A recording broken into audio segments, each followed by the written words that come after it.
This is Keesup Choe, and my guest today is Ann Dery, who is the head and director of global travel and meetings at S&P Global. Welcome. Thanks, Keesup. Thank you very much for having me here today. So how are you coping with the coup attempt? I'm ignoring the coup because I don't believe it actually happened. And I am just waiting, for the results of our electoral college, which, came out last. There are rumors that Rudy's going to appeal to the Supreme Courtyard by Marriott. Well, I hope it's fully rejected. But on a more serious note, have you considered adding the Four Seasons Total Landscaping to your meetings and events program and any other garden centers? And... Yeah. No comment. No comment.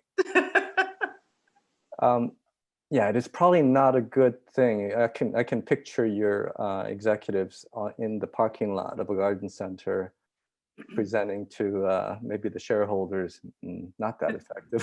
Yeah. Not a good visual. No. Not a good visual. Well, let's just start with you. And travel managers come from all sorts of different backgrounds, and I think yours is pretty unique because I think you came from a legal background. And I don't know of anybody else from that background. So how did you kind of go from there to get into travel? Yeah, so when I graduated from Rutgers back in the early 80s, and I was a political science major, and I immediately started working in as a corporate paralegal. It was a really big M&A market going on here in the United States at the time. There was a really big M&A bubble going on, and I fell into paralegal work, and I ended up doing the same type of work when my husband and I moved to France. And then shortly after we went from Paris down to Grenoble, I couldn't really find a job in legal. So I reinvented myself as a bilingual American business English teacher. And I did that for 5 years. And then we came back in 97, went back into law. And I was working for DRS Technologies. And they had just rolled out a global travel program that actually was not going well out of the gate. And one day when it was a little quiet in the legal department, I walked over to the CFO's office and I said, I heard you're rolling out this travel program. If you need any help, I have a legal background, of course. I can help with contracts or project management, attention to detail. And she said, oh, no, my admin is handling everything. It's fine. But, we appreciate your volunteerism, And I said, okay, well, if you need anything, just let me know. And then 3 weeks later, she came back to my desk and said, remember when you offered to manage the travel program? And I said, no, I said I could help. I have, I have a day job. And she said, well, we'd really like your help, and that's how I suddenly fell into corporate travel. And so the sector basically drafted you. The sector drafted me, yes. First, I volunteered as a recruit and was rejected. Yeah. Wonderful. Then I was drafted. I think I'm guessing that some of that background working in the legal side must have been good training, because one of the things I know on the legal side, you're always juggling multiple deals and contracts and things at the same time. It's not like you're working on one thing. You're working and relying with the other side, so to speak, your counterparts, but also with your own stakeholders and so on and so forth. And one thing that I've learned from talking to travel managers like you is that the teams tend to be pretty understaffed for the kinds of work that you do. And of course, there are some travel departments with quite big teams and so on. Yeah. But my belief is that, tell me if I'm wrong, is that after sort of some minimum critical mass, pretty much the same activities have to get done. You still need to do your sourcing, you still need to do your duty of care, and so on and so forth. It's not suddenly that the same activities have to happen whether you have $1 billion program or a $100 million program. Yeah. Yeah, I mean, really, the sourcing part, and I've always said this, is the easiest part of travel management. The hard part is actually operationalizing all those contracts. Yeah. Because if you don't operationalize them correctly, then you can't meet any of your savings targets. your KPIs, your Mm. SLAs. Nothing can be done effectively if you don't operationalize properly. So, I've always said that is really the hardest part of travel management. Yeah. But it's also it's challenging and it's also exciting, right? Yeah. Because when you can roll out a program successfully, I know for myself, I really do get a big charge out of seeing people, enjoy the travel program. They find it user friendly. Their user Mm. experience is, better than they expected or better than it was in the past. Right. So, hearing those types of, comments is really, it kind of makes your day, because most Yeah. of the time you're putting out fires and dealing with things that went wrong on the supplier side that you Yeah. really have control over, but you always have to fix internally. So Exactly. So it's a complicated activity. So let's talk about that for a little while, because some, you know, you sit kind of in the procurement department with most of the travel departments tend to sit there, I think, procurement and finance. And sometimes the CPOs and procurement departments don't always understand the procurement is not like office supplies or IT consumables. And to your point exactly, the stakeholders and travelers and individuals, that sort of engagement is really pretty unique to travel rather than the other procurement categories, you say? yeah, and I think the initially the part that makes it the most unique is that as a travel procurement specialist or Mm, expert, you are your initial stakeholder, right? mm, I mean, all of my procurement colleagues, they have other stakeholders. The procurement expert in yeah, HR, he deals with the entire people team, and the one who's managing professional services deals with the marketing teams and the legal teams, etc. But with travel, initially you are your own stakeholder, so that makes it already quite unique from a procurement perspective. And then, yeah. of course, your internal stakeholders go up and down the corporate ladder. It's Mhm. from the C-suite, down to the administrative assistants who become the travel arrangers for a lot of the people that they support. So you really have to have not only communication skills, but you have to understand your organization. You have to understand how your organization functions, the different functions, the different business divisions, and then you know and approach the program from so many different angles. So I mean, I've always thought that that's why travel management is much more exciting than law. Very glad that I changed careers 20 plus years ago. Because it's a mixture of specialties, right? It's not only travel management, but it's also communications, it's training, implementations, operationalization, sourcing.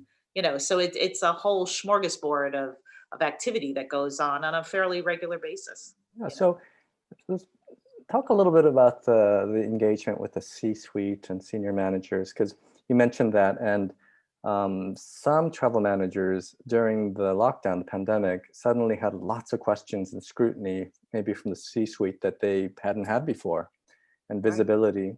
But I think that's something that you've really worked on it wasn't new for you just during the pandemic. Yeah, how is Right. that helpful to you? Yeah. Well, I'll speak specifically about, my experience at S&P, because that's been really quite unique. I was actually I was the first procurement professional that they brought on to this Mm, newly formed procurement function. And at the time, the organization wasn't even sure if they actually needed a full-time travel procurement person.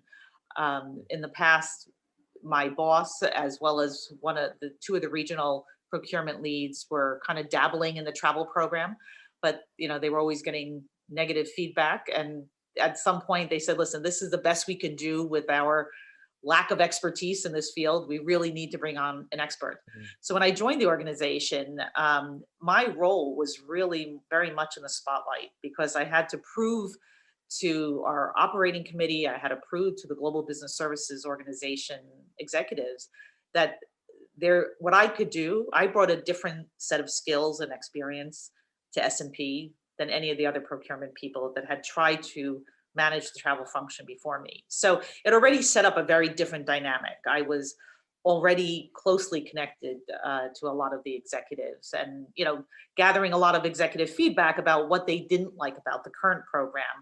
So when we went into the TMC RFP, we could really focus on not only their needs, but the needs of the greater organization. Once my procurement colleagues and I created our recommendation, I actually had to go back in front of the operating committee to pitch the recommendation, which had never happened before. When I was working at Teva Pharmaceuticals, it was a much more mature travel program. I had been there almost a decade at the time. It was very rare that I ever had to go in front of our board member or operating committee member. But at S&P, it's a much less bureaucratic organization. It was much flatter, and because the travel program had really not met anyone's expectations for so many years, and a lot of those complaints did bubble up to the CFO and the CEO, that they really wanted to hear firsthand how we were going to approach, what was our new strategic approach to implementing a new agency. So that was a very unique experience. I had only been with the company about 3 months when I had to present to the operating committee. And, thankfully it all went really well. I think, it's important when you're working with top executives that you come in really prepared, and that you're prepared for any type of questions they might ask. Things that may seem obvious to a travel manager or a procurement professional may not be obvious at all to your executives. So the team and I worked on that presentation for quite a while, and it went really well. It went well. And I think you're also sustaining that engagement, aren't you? So any sort of quick advice to some of your colleagues who haven't maybe engaged with the C-suite before? Sure. Yeah. Well, I have continued that engagement because, with the implementation of PredictX, for instance, again, gathering all the feedback from our top executives, one thing they always complained about was it took too long to get T&E data, to get any sort of overview, any sort of understanding of what was going on. And, you have to feel like that's a very ironic situation when you're working for a financial service organization that is technology driven and brings business intelligence to the marketplace. Why were they struggling so much internally to do the same for their internal stakeholders, right? So that was a really, unique situation for myself. And when I suggested PredictX, because, we had already a relationship when I was at Teva, I went back to the same executives and said, listen, these are the types of dashboards and reporting and potential enhancements we can make to our T&E data set that we can give you, on a monthly or quarterly basis. And they were all very intrigued. I don't think they really believed we could get the platform off the ground because of all the challenges the company had had in the past. But, in the last 3 years, we've made huge, huge gains in that area. And I think, with the distribution of the story last year, I think that really was just the icing on the cake when it came to, being able to deliver digestible and visually engaging data regarding T&E to our top executives. Well, and as a company, it's hard to think of a group of people who'd be the more discerning, and because, like you said, the whole company is in the business of doing analysis and distributing that information to its clients in report form a lot of the time, right? So, just moving on to so during this lockdown period, I'm sure you've been very busy and actually looking at strategy and strategic initiatives. And can you kind of talk about what you've been involved with and what some of those initiatives might be? Sure. Well, I think early on, like most travel managers, I went through a few weeks of just complete fear that I had lost my total purpose, considering the program was now suspended indefinitely. But very quickly, probably starting in April, I would say, a lot of industry webinars started to be offered that really focused on the return to business travel, and kind of wrapping our heads around what that concept is going to look like in the short term as well as, the long term. And then I got very involved in that entire framework build out. I think it was in May, I went to my direct management and said, I know this sounds a bit far-fetched, but we actually have to start thinking about a return to business travel that's not going to look like what it did in 2019. Our whole program is going to have to change because of this new kind of very excessive layer of duty of care that we have to consider during a pandemic. And we also have to take into consideration that different regions are going to come back to travel faster than others because, you know, we're almost following the trajectory of the pandemic itself. And, you know, initially this was, I think the whole concept of the return to business travel framework was very esoteric for my management. But when I kind of put that into the context of we have to follow the pandemic, you know, it started in Asia, it's, you know, diminishing in Asia, then Europe, and then, you know, the Americas. They really started to grasp that the program was going to come back slowly and very differently than it was in the past, you know. So that that entire development of the framework led to a task force being created. I led the task force. I had colleagues from global security, from the people team, from facility management. And it also gave, you know, that experience gave me exposure to other executives and other stakeholders that I had never worked with before. For instance, the facility management people, our site managers. You know, in a normal travel program, I never really had to speak with the site managers. But, you know, during the pandemic, the site managers really became the gatekeepers of all of our office locations. And they became the people in charge of who could enter the building and creating all the protocols we needed in place for COVID-19. And it was essential that they be part of the discussion about this new back to travel framework. So over the summer, we worked on the framework, and then I presented it again to our operating committee, which had now turned into this COVID-19 steering committee. And we went to the global security, and I presented together, and we actually had to present twice because the first time, unbeknownst to us, they had not received our PowerPoint in advance of the presentation. So when they opened it up and started looking at it and the new process for approval and the new form I was suggesting, you know, they had a litany of feedback. Then they had a lot of very good suggestions that, you know, security and I had not considered. So then we went kind of back to the drawing board a bit and refined the process and the framework, and went back to see them again in August, and they immediately approved it. And then came, you know, how do we now communicate this in the most constructive way and least confusing way possible across the organization? Because what we didn't want to do was communicate it globally when, you know, vast parts of the globe were not even traveling yet and probably would not be traveling in the near future.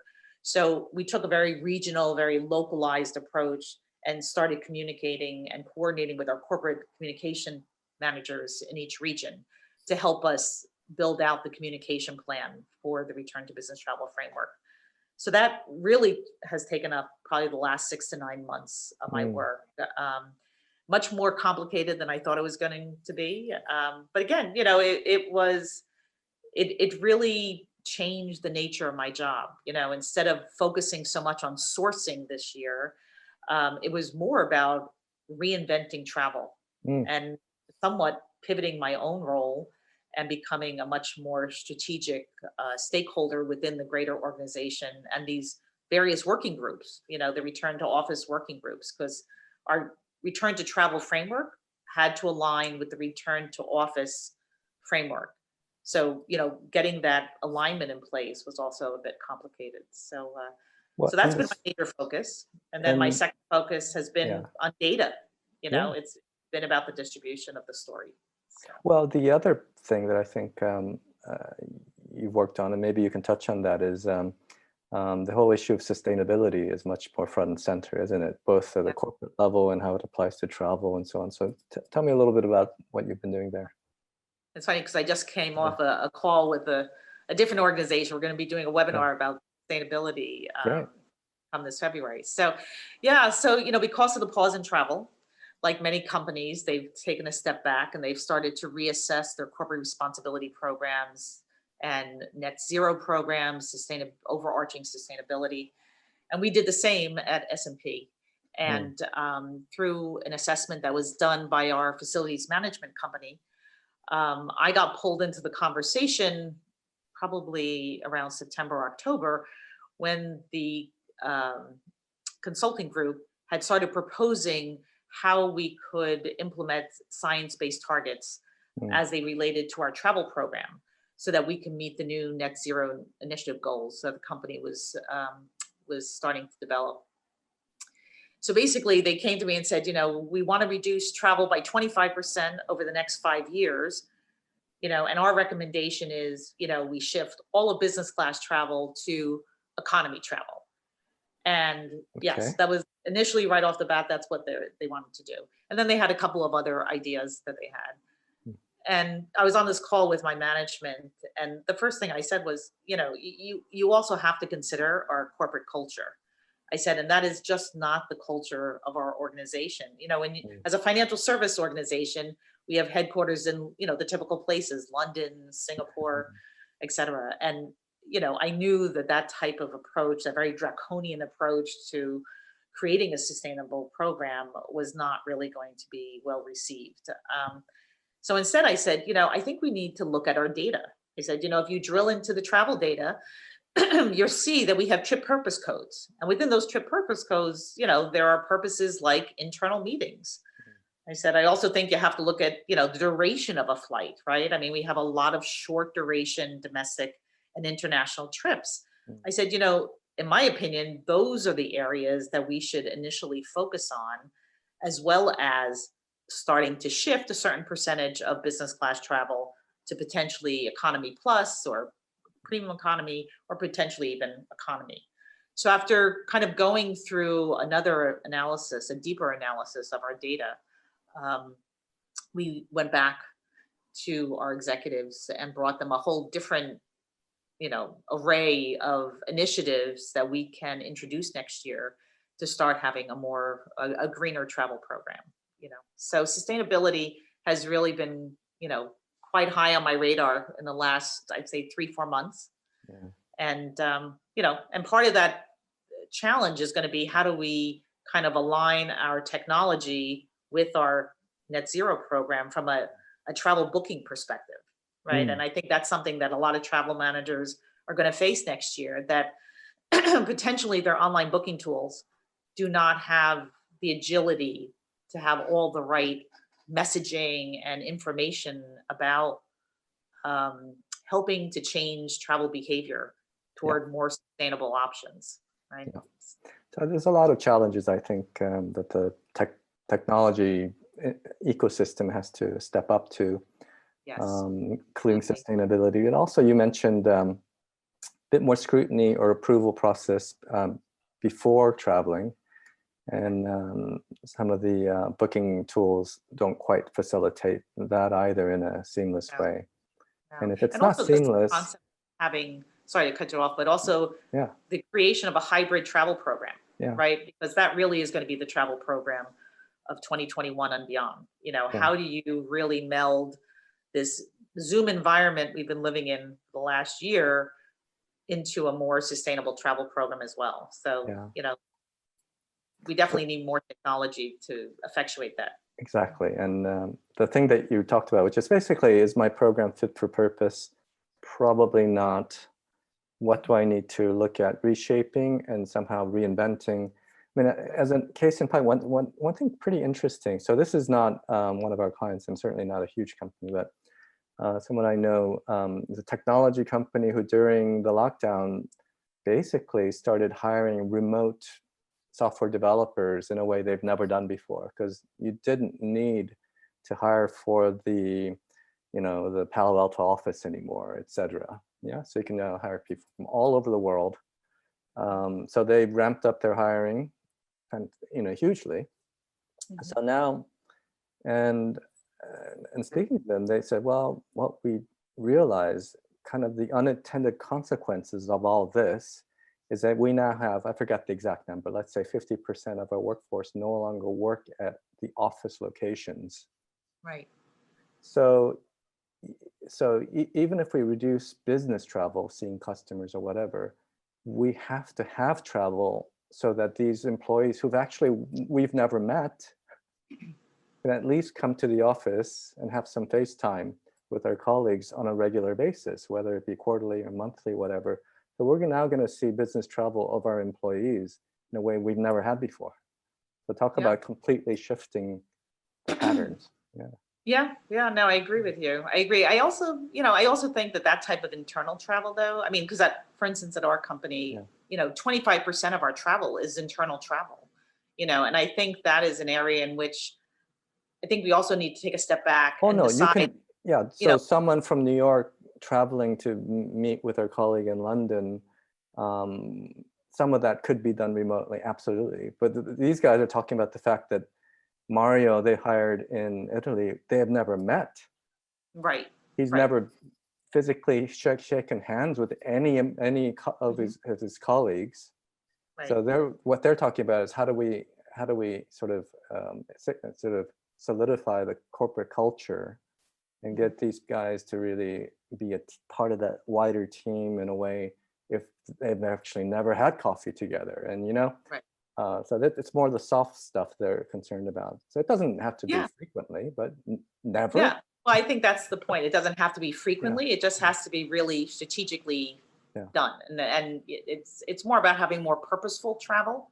Yeah. And I think in your example, it's about the purpose is, how do you engage these remote, culture? Yeah. How do you engage these remote new employees Yeah. who probably were onboarded during the pandemic, right? Yeah. And they may be struggling to kind of get into the corporate culture, but how do you have more purposeful travel for those types of employees for internal travel?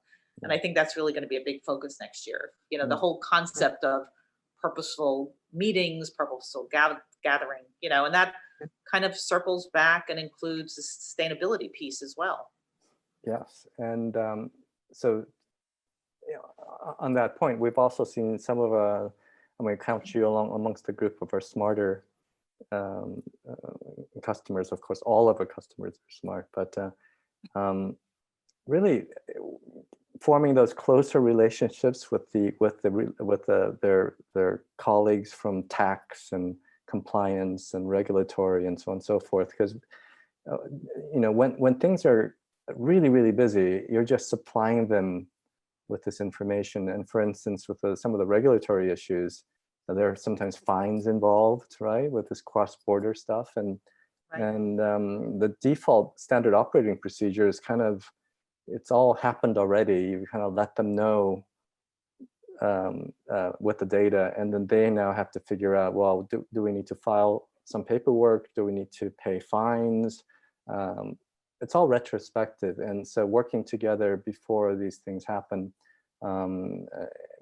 is an opportunity to form this, I think, closer bonds with these departments, and to your point, sort of become much more strategic, facilitating this sort of dialogue. Yeah. No, we've definitely seen that at S&P. That the people team have been dealing with a litany of issues, with employees that, because we're all kind of sheltering in place more or less, that there are employees that want to go shelter in a different country for whatever reason. They have family in a different country.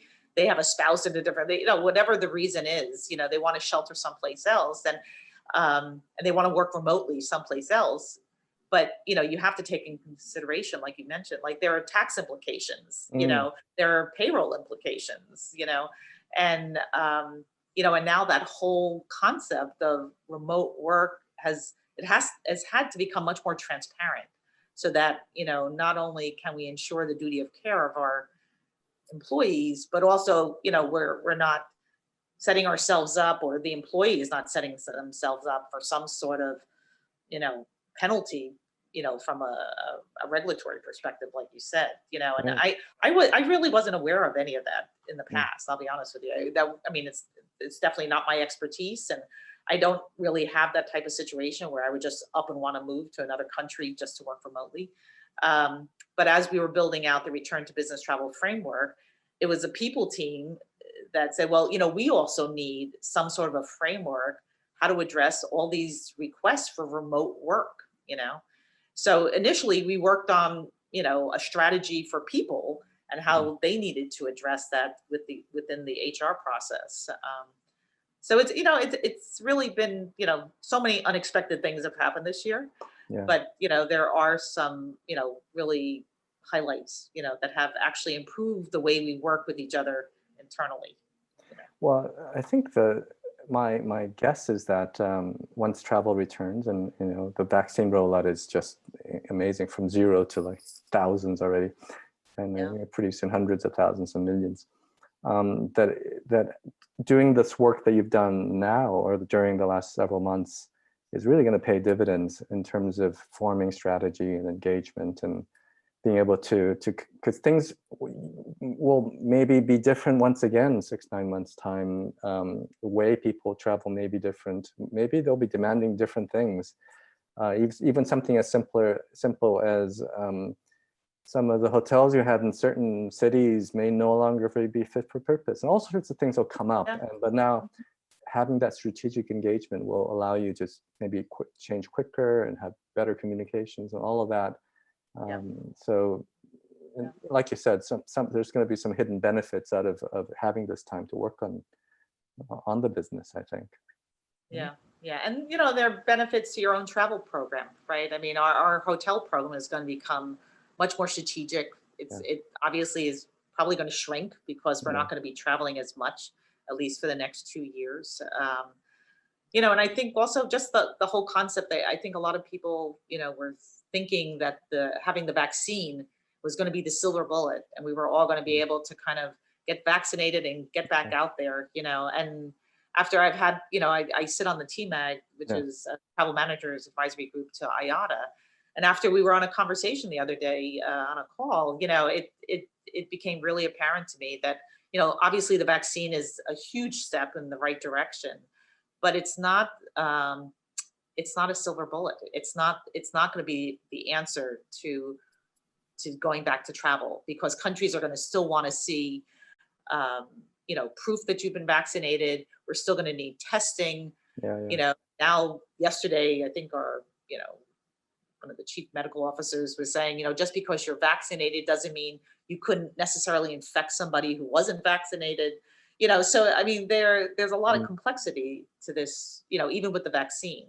There's still going to be a lot of complexity around travel. And one important thing that we're really going to have to start focusing on is some sort of digital health passport, right? You've seen some of the airlines have started talking about a common pass, right? IATA is working on the travel pass, but the industry needs to come up with a standardized, consistent digital innovation, right?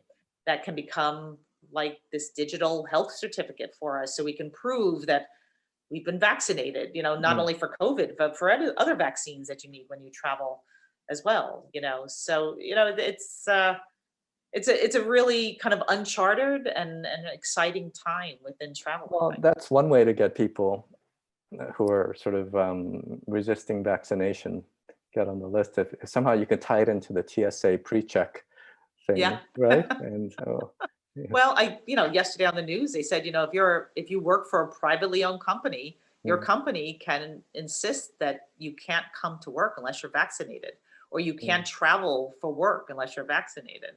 So it'll be interesting to see how companies, what kind of approach they take with their employees going forward, if they're going to make this type of requirement, So you just mentioned, I didn't know that yes, in fact, I do now recall that you're on the IATA committee, and you've been involved with all this, quite a few different trade organizations and bodies. And it seems like the sector has people who are really passionate about it and want to help each other. The companies may be competing, but the travel managers tend to be very collaborative and want to network and want to mentor, etc. What do you think that looks like that? I think we're a very, very unique breed of professional. I don't really know any other industry that has come together and collaborated so much with so much peer-to-peer learning during the pandemic.